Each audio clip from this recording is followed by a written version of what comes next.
October 1888. The notice was delivered by a boy of no more than 17, his face a mask of nervous politeness. He worked as a clerk for Mr. Silas Croft, the superintendent of the Argent Consolidated Mining Company, and he held the single sheet of paper as if it were a writ of execution, which, in a way, it was. Elspeth Vance took it from him on the porch of the small clapboard house that had been her home for 6 years. The air at 9,500 feet was already thin and sharp with the coming winter, and the boy's breath plumed in small, apologetic clouds. "Mrs. Vance," he began, his voice cracking slightly. "Mr. Croft asked me to deliver this. He sends his regards." Elsie did not reply. She unfolded the paper. The language was formal, stripped of sentiment. It was a notice to vacate. The property, House 14 on the company plat, was owned by Argent Consolidated. Her husband, Arthur, had been granted its use as part of his compensation as a geological engineer. With his death in the No. 4 shaft collapse 11 months prior, her right of occupancy was terminated. The company had allowed her to remain through the spring and summer out of what the letter termed a gesture of consideration. That consideration had now expired. She was given 14 days.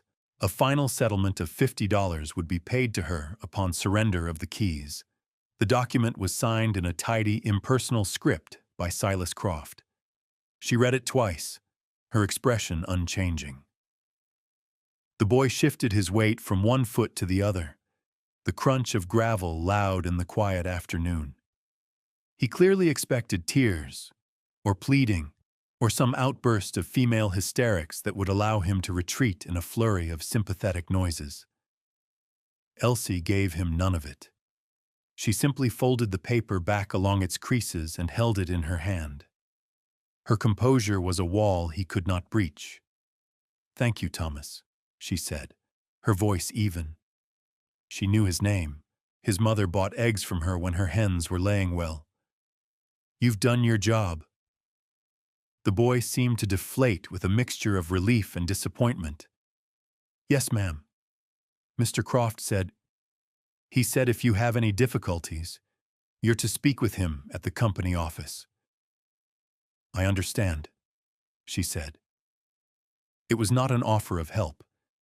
It was an instruction to contain the problem within official channels. She did not look at the letter again, but at the mountain that loomed over the small town of Argent. The sentinel's spine, a long ridge of granite and limestone, was already gathering a dusting of snow on its upper reaches. The aspen groves that clung to its lower slopes had turned a brilliant, painful yellow, a last flare of color before the months of white and gray. Arthur had loved that mountain. He had walked it every Sunday, tapping at rocks with his hammer, making notes in his ledger. "That's all, then," the boy said, backing away from the porch steps. He almost tripped over his own feet in his hurry to be gone. Elsie watched him retreat down the dirt track toward the main cluster of company buildings, a small figure diminishing against the vast, indifferent landscape. Only when he was out of sight did she allow her gaze to drop back to the paper in her hand. 14 days. The 15th of October. Winter in the high country did not arrive by degrees. It fell like a hammer. To be without a roof over your head in these mountains after the 1st of November was a death sentence.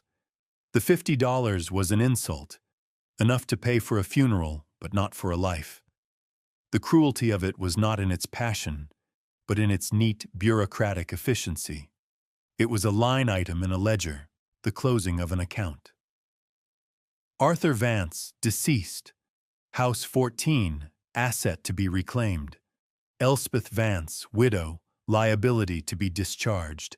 She stood on the porch for a long time, the cold wind tugging at the stray hairs around her face, until the sun dipped behind the western peaks and the world was cast in a deep, chilling blue.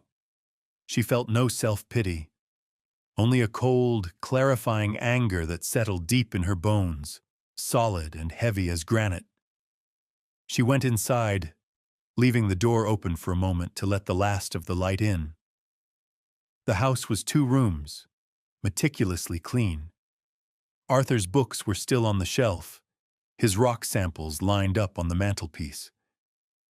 It was a house full of the quiet, intelligent presence of a man now turned to dust and memory. Closing the door, she lit the kerosene lamp on the kitchen table.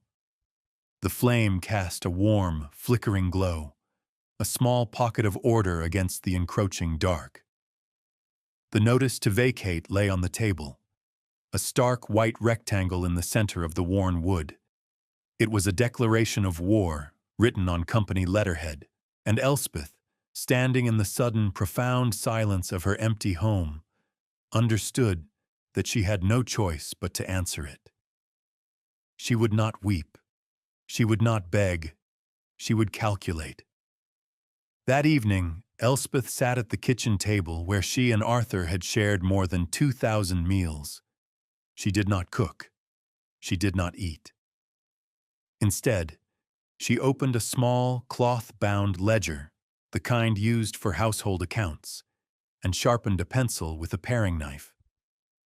On the first clean page, she wrote the date, October 1st, 1888. Then she began a bleak and honest assessment of her situation, treating her life as a set of figures to be added and subtracted. First, assets. She had, in a small tin box tucked beneath a loose floorboard, $112.40.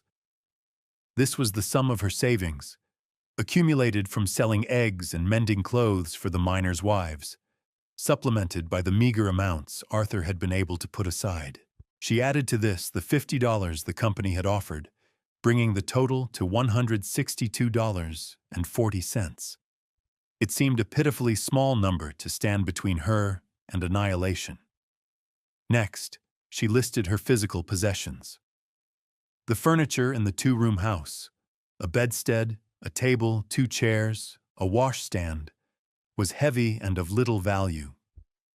To transport it anywhere would cost more than it was worth. Arthur's clothes she had already given away to a young miner with a growing family. Her own wardrobe was sparse and practical. Her most valuable assets were Arthur's tools, a fine set of chisels, his rock hammers, a good handsaw, a shovel, and a pickaxe. These she listed with their approximate resale value, totaling perhaps $15. Then came the liabilities, the stark mathematics of survival. A stagecoach ticket to Denver, the nearest city of any size, cost $20.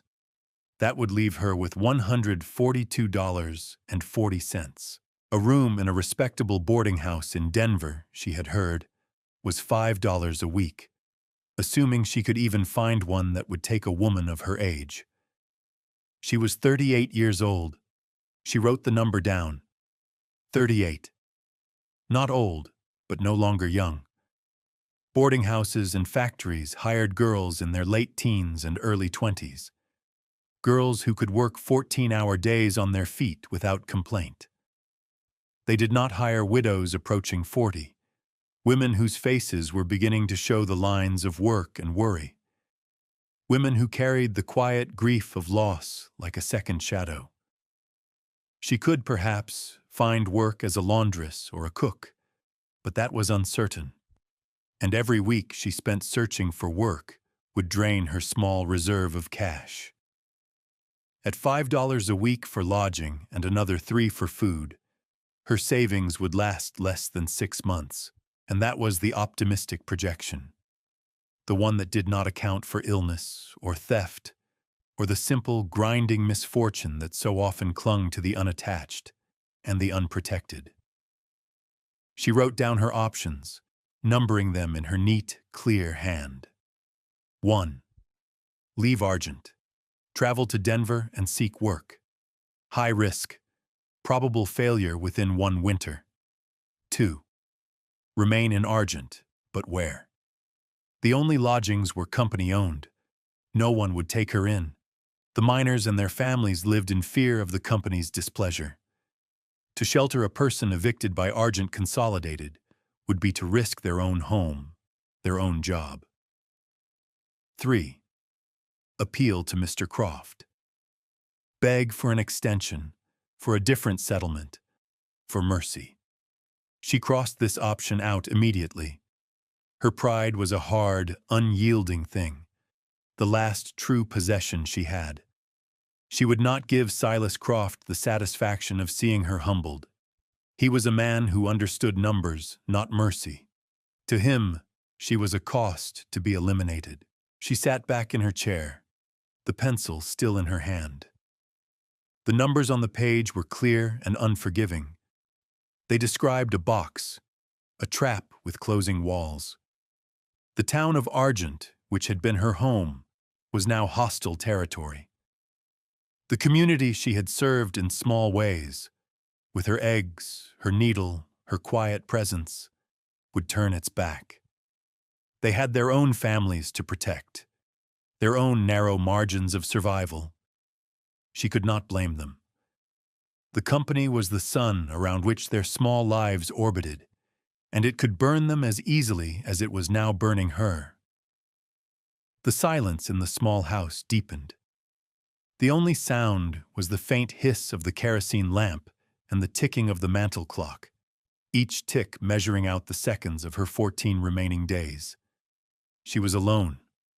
Her parents were long dead, buried in a churchyard in Ohio. She had no siblings. Arthur had been her only family. Now, he too was gone, his body interred in the cold ground alongside the other men lost in the collapse. She had no one to turn to, no one to write to for help. The realization did not bring despair, but a strange, cold calm. If she was to survive, it would be by her own hand, her own wits. The world had reduced her life to a simple, brutal equation. The answer was hers to find. She looked again at the list. There was no fourth option. She would have to create one. Sleep did not come. The numbers from her ledger seemed to be branded on the inside of her eyelids. After hours of staring into the darkness, listening to the wind rise outside, she got up. She lit the lamp again and went to the large wooden trunk at the foot of her bed. It held Arthur's personal effects, the things she hadn't been able to part with. His spare coat, a few worn shirts that still smelled faintly of him, and at the very bottom, his books. Not the printed geology texts on the shelf, but his field books.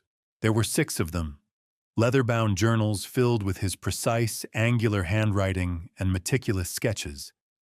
He had documented every ridge, every outcrop, every fault line within a 10-mile radius of Argent. For Arthur, the landscape was not just scenery. It was a text to be read, a complex story written in stone. Elsie sat on the floor, the books piled around her, and began to read. It felt like a conversation with her husband, a final consultation. She ran her fingers over the pages, over the drawings of rock strata and mineral veins. She found the entry in the 3rd volume, dated July 12, 1887, a warm, clear day she remembered well. They had taken a walk together up the lower slopes of the Sentinel's spine. He had wanted to show her a peculiar formation. The page was dominated by a detailed sketch of a limestone outcrop, heavily weathered and flanked by granite. He had drawn it from a dozen angles, with measurements and annotations. Hidden behind a thicket of mountain laurel and scrub oak, he had sketched a dark opening, a fissure in the rock. Beneath the drawing, his notes were characteristically precise. Karst formation in otherwise solid granite upthrust.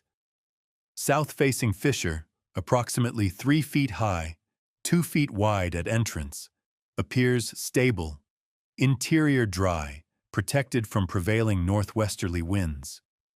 Southern exposure provides maximum solar gain, a significant thermal advantage at this altitude, 9,800 feet. Floor shows evidence of animal use, but no signs of recent habitation. Possible old prospecting claim, sealed by subsequent rockfall at rear of initial chamber. The limestone is soft enough to be worked with hand tools, worth investigating further. She remembered that day. He had pushed aside the branches to show her the opening. "A place like this, Elsie," he had said, his voice thoughtful, "is a gift from the mountain. It stays warmer in winter and cooler in summer. The rock holds the sun's heat. It's a natural shelter." At the time, it had been a simple lesson in geology, another glimpse into the way her husband's mind worked. She had filed it away as a pleasant memory, a moment of shared discovery on a summer afternoon. Now, his words returned to her with the force of prophecy. A gift from the mountain, a natural shelter. Arthur had not been a religious man, but he had a deep and abiding faith in the logic of the earth. He had left her not money nor property, but something far more valuable: knowledge. He had left her a map. He had, without knowing it, prepared her for this exact moment. This was his inheritance. She held the journal to her chest. The worn leather was cool against her skin. For the first time since the boy had delivered the notice, she felt a flicker of something other than cold resolve. It was not quite hope, but it was a possibility, a fourth option that had not been on her list. The plan that began to form in her mind was audacious, desperate, and perhaps insane. But it was hers. It was a path forward, a way to answer the company's cold calculation with a fierce and cunning geometry of her own. She would not be evicted. She would move. She would take the inheritance Arthur had left her and dig herself into the side of the mountain. She would survive the winter not in spite of the wilderness, but by becoming a part of it. The next morning, before the sun had fully risen over the eastern peaks, Elsie was moving. She packed a canvas sack with a loaf of bread, a canteen of water, a ball of twine, and one of Arthur's smaller rock hammers. She dressed in her sturdiest boots and a worn wool coat. She did not look back at the small house as she left. It was already a place of the past. Her focus was on the mountain. The 2-mile walk to the location Arthur had marked was a steady, lung-burning climb. The trail was little more than a game path that wound its way up through stands of ponderosa pine and groves of skeletal aspen. The air grew thinner, colder, the silence broken only by her own breathing and the occasional call of a jay. She moved with a steady, unhurried pace, the way Arthur had taught her, conserving her energy for the work ahead. At approximately 9,800 feet, just as his journal described, the terrain shifted. The soil grew thin, giving way to weathered granite outcrops and patches of limestone that looked like old, cracked bone. She found the thicket of mountain laurel, its leathery leaves still green against the encroaching autumn brown. Just behind it, obscured by a tangle of scrub oak, was the fissure. It was exactly as Arthur had sketched it, a dark, unassuming slit in the rock, easily missed by a casual observer. The entrance was low, requiring her to get on her hands and knees. She hesitated for only a moment, then pushed aside the branches and crawled inside. The air within was still and cold, with the clean, mineral scent of dry earth and stone. After her eyes adjusted to the dim light filtering through the entrance, she could see the shape of the chamber. It was larger than she had imagined. The floor was mostly level, a mix of dirt and gravel, sloping gently downwards from the entrance, which would ensure good drainage. The ceiling, a rough vault of limestone, was high enough for her to stand upright in the center, perhaps 7 feet at its peak. She paced it out. roughly 10 feet wide and 12 feet deep. It was not a cave so much as a hollow, a natural room carved into the mountain's flank. She took out Arthur's rock hammer and tapped the walls, listening to the sound. The granite sides were solid, ringing with a dull thud. The back wall, as he had noted, was limestone, and it produced a softer, more hollow sound. This was the wall he had suspected was a seal. The entire structure felt immensely solid, protected by the mass of the mountain itself. It was dry, no sign of seeps or dampness on the walls or ceiling. A thin crack high up near the back wall seemed to provide natural ventilation, drawing air through the space. Most importantly, the entrance faced due south. Even now in the early morning, the sunlight was beginning to touch the rocks around the opening, and she could feel a faint warmth radiating from them. In the depths of winter, the low southern sun would shine directly into the mouth of the chamber for several hours a day. The granite and limestone would absorb that heat, thermal mass, Arthur had called it, and radiate it back out through the long, cold night. The shelter was a piece of natural engineering, a passive solar structure designed by geological forces over millennia. She stood in the center of the chamber, turning in a slow circle. This could work. This could actually work.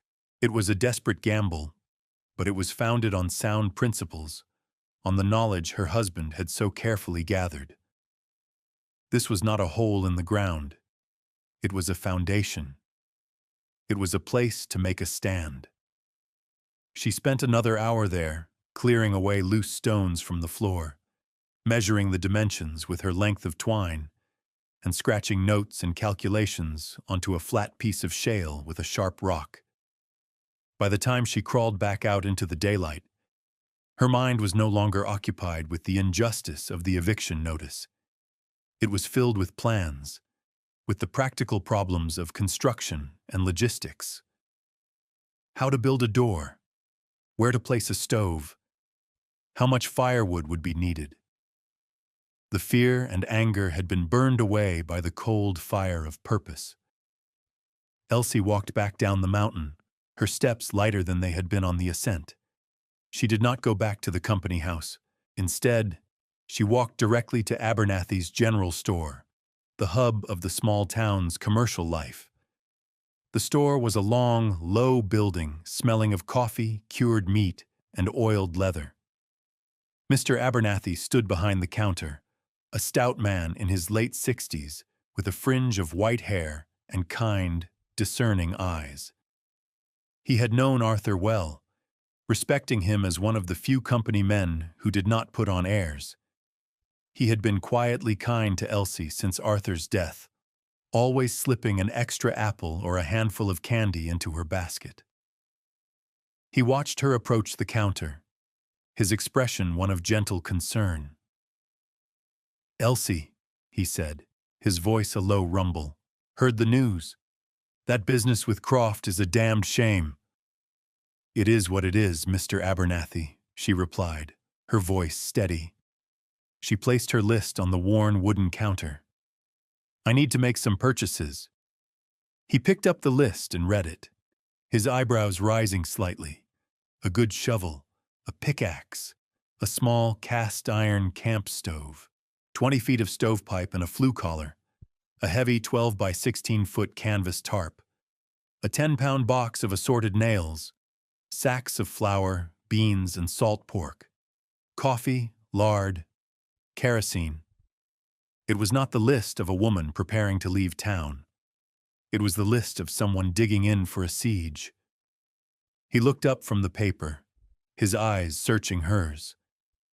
He saw no desperation there, only a hard, focused determination that reminded him so much of her husband. He did not ask what she was planning. He understood that some undertakings are too fragile to be spoken aloud. To question her would be to introduce the possibility of doubt, and he could see that doubt was a luxury she could not afford. "All right, Elsie," he said, his tone all business. "Let's get you outfitted." She spent her money with the precision of a surgeon. She examined 3 different shovels before choosing one with a sturdy ash handle and a thick steel blade. It cost $3.50. The pickaxe was $2.75. The small stove, a 4-hole model called a sheep herder's delight, was the most expensive item at $12. She paid for everything in cash, counting out the bills and coins from her tin box onto the counter. The final tally came to $48.20. It was a massive portion of her savings, leaving her with just over $100 for any unforeseen needs. Mr. Abernathy gathered the items, his movements deliberate. As he loaded them onto a heavy handcart for her, he added several things that were not on her list: a large box of sulfur matches, a new whetstone for sharpening tools, and a thick gray wool blanket that had been woven by the Ute tribe. Elsie opened her mouth to protest, to say she couldn't afford them. He held up a hand. "On the house," he said gruffly, not quite meeting her eye. "Arthur. He helped me figure the grading for my root cellar. Never took a dime for it. Consider this a debt repaid." He finally looked at her, his gaze direct and filled with a quiet respect. "You take care of yourself, you hear?" "I will, Mr. Abernathy," she said. "Thank you." He simply nodded, then helped her push the heavily laden handcart out the door. The townspeople on the street watched her go, their faces a mixture of pity and curiosity. They saw a widow, cast out, pushing a cart of inexplicable supplies toward the mountain. They did not see a woman who had just declared her independence. Elsie ignored their stares. Her work had just begun. The labor was brutal, the most physically demanding work she had ever done. For 3 days, she did nothing but haul her supplies from the edge of town up the 2-mile trail to her shelter. The handcart was useless on the steep, rocky path. She had to carry everything on her back, load by punishing load. The stove was the worst. A dead weight of 70 pounds of cast iron that she wrestled and dragged up the slope, her muscles screaming in protest.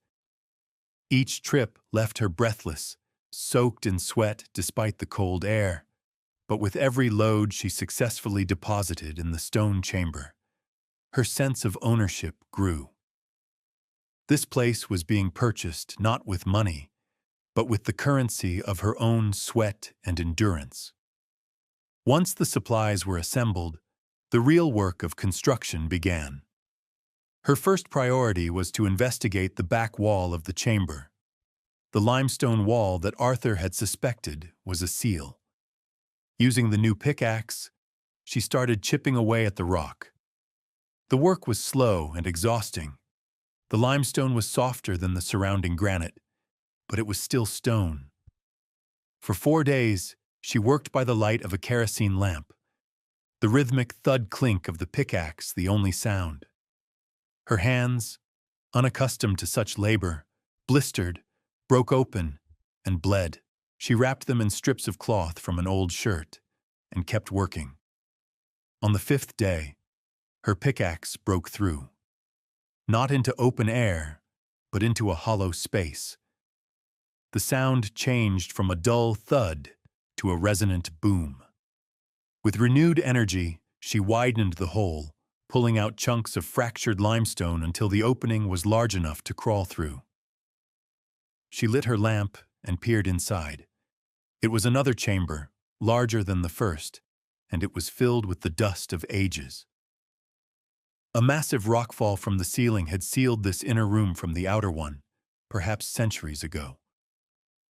Crawling inside, she found a scene frozen in time. A rusted but remarkably intact prospector's stove stood in one corner, a length of stovepipe lying beside it. A crude bed frame, its wood now rotted to pulp, was pushed against the far wall.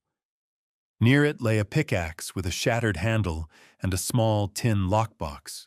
A human skeleton lay half buried in the dust and rockfall debris near the bed, a silent testament to the long-ago disaster. Elsie felt a pang of sorrow for the unknown man, but no fear. He was a fellow traveler, a person who had also sought refuge in the mountain. Inside the lockbox, she found a small, leather-bound journal. The ink was faded, but the handwriting was legible. It was the diary of a man named Jedediah Morse, dated 1863. He had come west to prospect for gold, but had holed up in this cave to avoid being drafted into the Union Army during the Civil War. He had lived here for over a year before a rock slide in the outer chamber had trapped him. His last entry was a scrawled, desperate prayer. He had died here, alone. The discovery was both sobering and transformative. She now had two chambers. The inner room, larger and completely protected from the elements, would be her storeroom and larder. The outer room would be her living space. Jedediah's stove was larger and more efficient than the one she had bought. After a day of cleaning and careful inspection, she patched a small crack in its side with wet clay from a nearby stream bed and determined it was sound. She had inherited not just a space, but a history and the tools of a previous survivor. Her next task was to secure the entrance. She spent a week gathering flat, manageable pieces of granite from the slope outside her cave. Using the principles of dry stack masonry that Arthur had once explained to her, she began building a low wall across 2/3 of the entrance, leaving an opening for a door.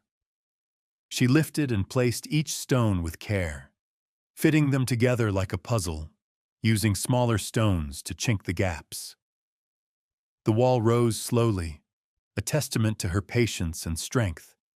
It was 4 feet high and 2 feet thick, a formidable barrier against the wind and driving snow. For the door itself, she built a frame from the straightest aspen limbs she could find, lashing them together with twine and securing them with nails. She stretched the heavy canvas tarp over this frame, pulling it taut and nailing it down. With leather scraps for hinges and a carved wooden latch, she hung her new door in the opening. It was crude, but it was solid. When she pulled it shut for the first time, the chamber was plunged into a deep, comforting quiet. The howl of the wind reduced to a distant whisper. Her final and most crucial task was firewood. She knew from her years in Argent that a high-country winter could consume a staggering amount of fuel. She worked from dawn until dusk, felling dead, dry standing pines and aspens with her handsaw, bucking them into manageable lengths and hauling them back to her shelter.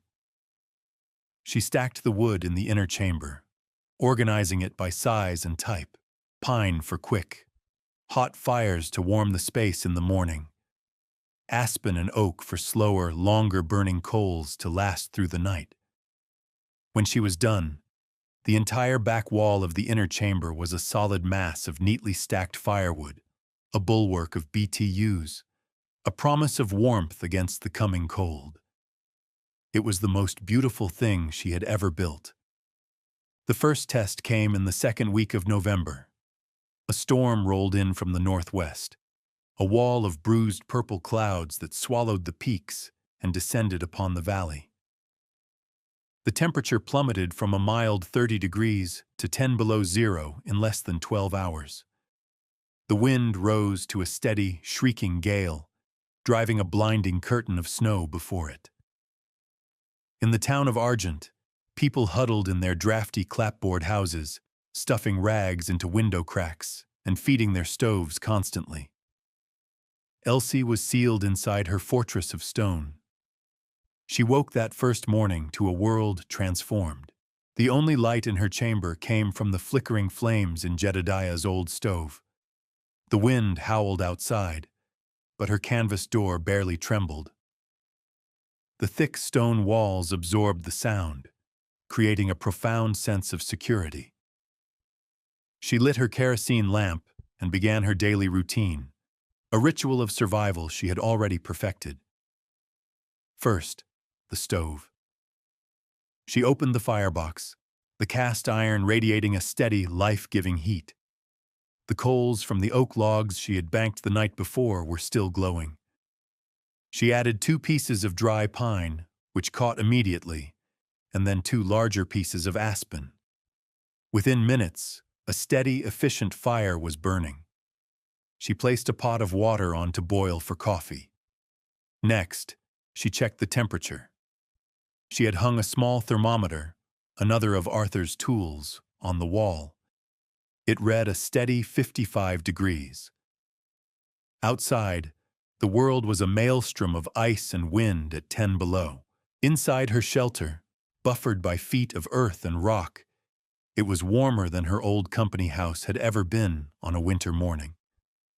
The thermal mass of the mountain was working, holding the previous day's solar gain and the stove's heat, bleeding it back into the space slowly and evenly. She prepared her breakfast with meticulous care. A small portion of salt pork fried in a pan, a cup of boiled beans, and a mug of strong black coffee. Food was fuel, and she rationed it as carefully as she rationed her firewood. After she ate, she made an entry in Arthur's journal in the blank pages at the back. She had started a new log. November 12th, 1888. First winter storm. Temperature outside estimated -10 degrees Fahrenheit. Temperature inside 55 degrees Fahrenheit. Wind northwest 40 to 50 miles per hour. Wood consumption, 4 logs overnight, 4 logs morning. Rations stable. Shelter is holding. It is warm and dry. The storm raged for 3 days. Snow piled up against her door, not as a threat, but as a blessing. It drifted over the entrance, creating a natural tunnel that provided yet another layer of insulation. To go outside, she had to shovel her way through a narrow passage, emerging into a world of blinding white. The snow was 4 feet deep on the level ground and drifted much higher. She spent her days in the quiet, lamp-lit warmth of her shelter. She mended her clothes, sharpened her tools, and read from the one book she had brought with her, a copy of Shakespeare's plays. In the evenings, she read Jedediah's journal, his ghost a quiet companion in their shared sanctuary. She was not just surviving, she was comfortable. The systems she had put in place, the dry stack wall, the insulated door, the efficient stove, the well-managed woodpile, the natural thermal properties of the rock itself, were all working in concert. Her survival was not a matter of luck or brute endurance. It was a matter of engineering. It was the physical manifestation of her husband's knowledge and her own unyielding will. On the 4th day, the storm broke. The sun came out, dazzlingly bright on the new snow. Elsie shoveled her entrance clear and stood in the brilliant, silent world. The air was clean and cold, and the sky was a deep, impossible blue. She had faced the first and worst of the winter's fury and had not been found wanting. She was safe. She was warm. She was home. In January, the great cold descended. For 2 weeks, the temperature in Argent never rose above 0, and at night it plunged to 30 and even 40 below. It was a dry, merciless cold that found every crack in every wall, that froze water in buckets indoors, and made the simple act of breathing an agony. The town hunkered down, a pall of wood smoke hanging heavy and motionless in the frigid air. Fuel became a critical issue. Woodpiles, left exposed, were frozen solid, the logs brittle and difficult to burn. Many families, having underestimated the severity of the winter, began to run low. Mr. Abernathy, his mind troubled by thoughts of the widow on the mountain, finally decided he had to check on her. He bundled himself in his thickest coat, wrapped his face in a wool scarf, and made the difficult trek up the snow-packed trail, his snowshoes sinking with each step. He followed the thin, steady plume of smoke rising from her hidden stovepipe. When he arrived, he was astonished. He had expected to find a woman barely clinging to life in a miserable hovel. Instead, he found a scene of remarkable order and warmth. Elsie's shelter was a small island of comfort in the frozen world. The snow tunnel leading to her door kept the worst of the wind at bay.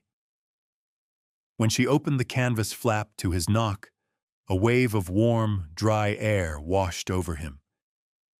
Inside, the chamber was a steady 60 degrees, lit by the warm glow of her lamp and the fire in the stove. Her massive woodpile was visible in the inner chamber, dry and perfectly organized. She offered him a hot cup of coffee, and he accepted gratefully, his half-frozen fingers wrapping around the warm tin mug. He told her the news from town, of the sickness and the struggle, the dwindling supplies.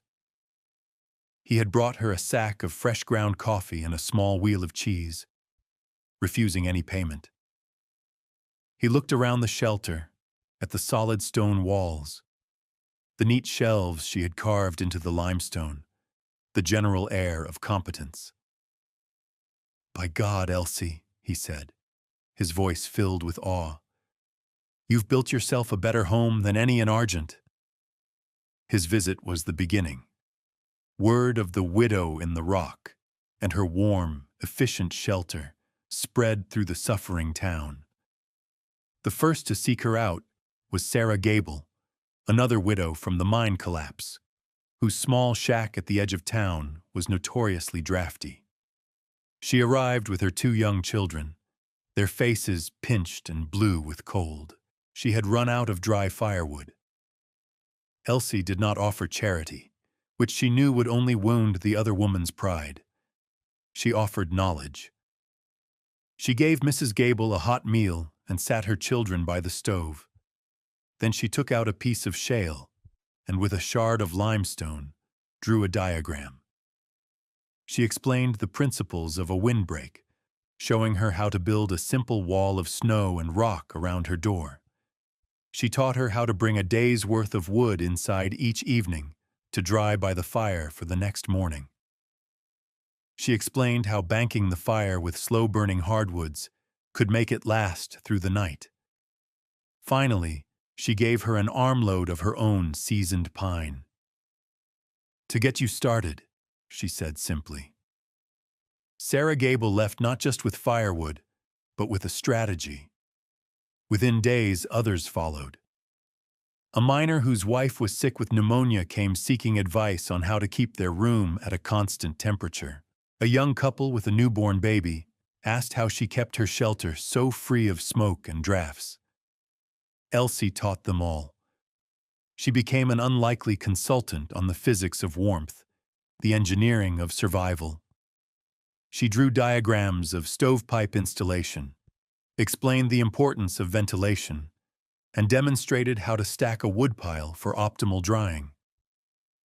She gave freely of her knowledge, the inheritance from Arthur now passed on to the very community that had allowed her to be cast out. She did not do it out of forgiveness, but out of a deeper, more practical empathy. She understood their desperation because she had faced it herself and overcome it.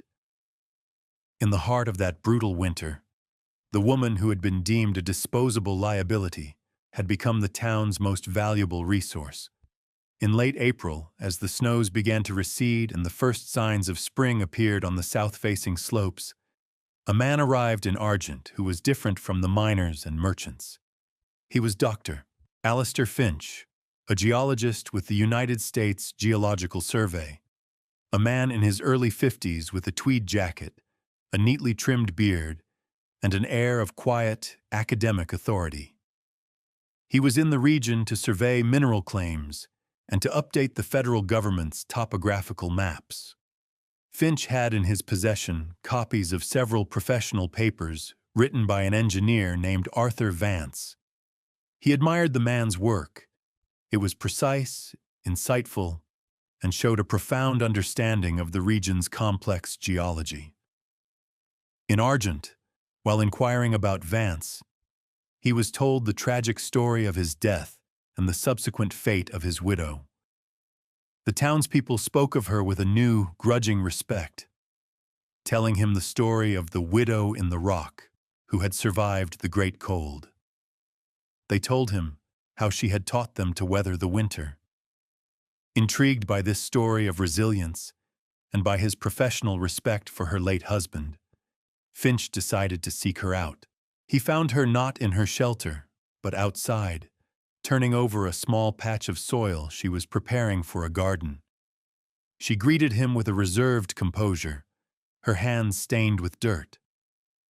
She was wary, but when he mentioned Arthur's name and spoke of his work with genuine admiration, she relaxed slightly. She agreed to show him what she had built. Finch was not a man easily impressed, but as he crawled through the entrance and stood in her stone chamber, he was silent for a long time. He was not seeing a crude survivalist's hovel. He was seeing a masterful work of applied science. He ran his hand over the dry stack wall. "Excellent craftsmanship," he murmured. "No mortar, but perfectly stable." He noted the southern exposure, the ventilation crack, the positioning of the stove for optimal heat convection. This is a remarkable example of passive solar design and the use of geothermal stability, he said, more to himself than to her. Whoever built this had an intuitive grasp of thermodynamics. "My husband taught me," Elsie said quietly. "He understood how the earth works." She showed him Arthur's journal, open to the page with the sketch of the fissure. Finch read the notes, his eyes lighting up with professional excitement. "Of course," he said. He saw the potential immediately, the thermal advantage. Brilliant. Then she showed him the inner chamber and told him the story of Jedediah Morse, producing the Civil War-era journal. Finch's excitement grew. This was not just a geological curiosity. It was a site of historical significance. He spent 2 hours with her, taking precise measurements, making sketches in his own notebook, and asking her detailed questions about her construction methods and her daily routines during the winter. He did not treat her as a desperate woman, but as a colleague, an expert in her own right. His respect was not a kindness. It was a professional recognition of her competence. "Mrs. Vance," he said as he prepared to leave, his tone serious. "What you have done here is more than just survive. You have homesteaded this land. By right of improvement and habitation, you have a legal claim to it. Furthermore, the discovery of the historical artifacts in the inner chamber makes this a site of official interest." He paused, looking at her directly. "The Argent Consolidated Mining Company evicted you from a house they owned. But this house you built yourself, from the mountain itself. It is yours by a more fundamental law." He told her he would be filing an official report with the Federal Land Office. He would document her improvements, register her claim, and formally note the historical significance of the site. His testimony, as a representative of the federal government, would carry significant legal weight. He was not rescuing her. He was translating her work, her labor, her intelligence, her resilience, into a language the outside world, the world of laws and deeds and titles, would be forced to understand and recognize. The expert's validation was not what gave her work value. The warmth through the winter had already done that. But it was the key that would unlock the door to a final, public reckoning. Dr. Finch's report, submitted to the Department of the Interior and copied to the state authorities in Denver, landed with the force of a well-placed dynamite charge. It was a dry, factual document, but its implications were explosive. He detailed the remarkable vernacular architecture and applied geological principles of Elsie Vance's shelter. He documented her discovery of Jedediah Morse's remains and journal, formally establishing the site's historical value. But he did not stop there. In his preamble, he coolly noted the circumstances that had led to Mrs. Vance's extraordinary undertaking. Her eviction by the Argent Consolidated Mining Company following the death of her husband in a mine collapse that was, itself, a matter of public record. The report created a quiet but unstoppable chain reaction. A journalist in Denver got hold of the story and wrote a feature for the Rocky Mountain News under the headline, "Widow evicted by mining giant builds superior home in mountain, survives brutal winter while town shivers."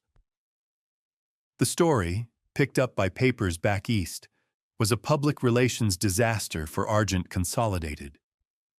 The company, which prided itself on its modern, benevolent paternalism, was portrayed as a heartless corporation that cast widows out into the snow. The federal investigation that followed was swift and thorough. Finch's report had given it teeth. Investigators re-examined the No. 4 shaft collapse, finding evidence of negligence and cost-cutting measures that Arthur Vance had reportedly warned his superiors about. Silas Croft, the superintendent, was found to have ignored those warnings. He was quietly dismissed, his career ruined. Faced with a federal inquiry, potential lawsuits, and a cascade of negative press, the board of directors of Argent Consolidated moved to contain the damage. Their lawyers traveled to Argent and, with Dr. Finch acting as an informal mediator, met with Elsie Vance. They did not meet her in a corporate office, but at the entrance to her stone shelter. They offered her a formal apology and a settlement. It was not $50. It was $5,000, a sum that represented more than 10 years of her husband's salary. Furthermore, they offered her the legal deed to a 20-acre plot of land surrounding her shelter, encompassing that entire section of the Sentinel's spine. Elsie listened to the offer without expression. She did not rail against them for the injustice they had done her. She did not celebrate her victory.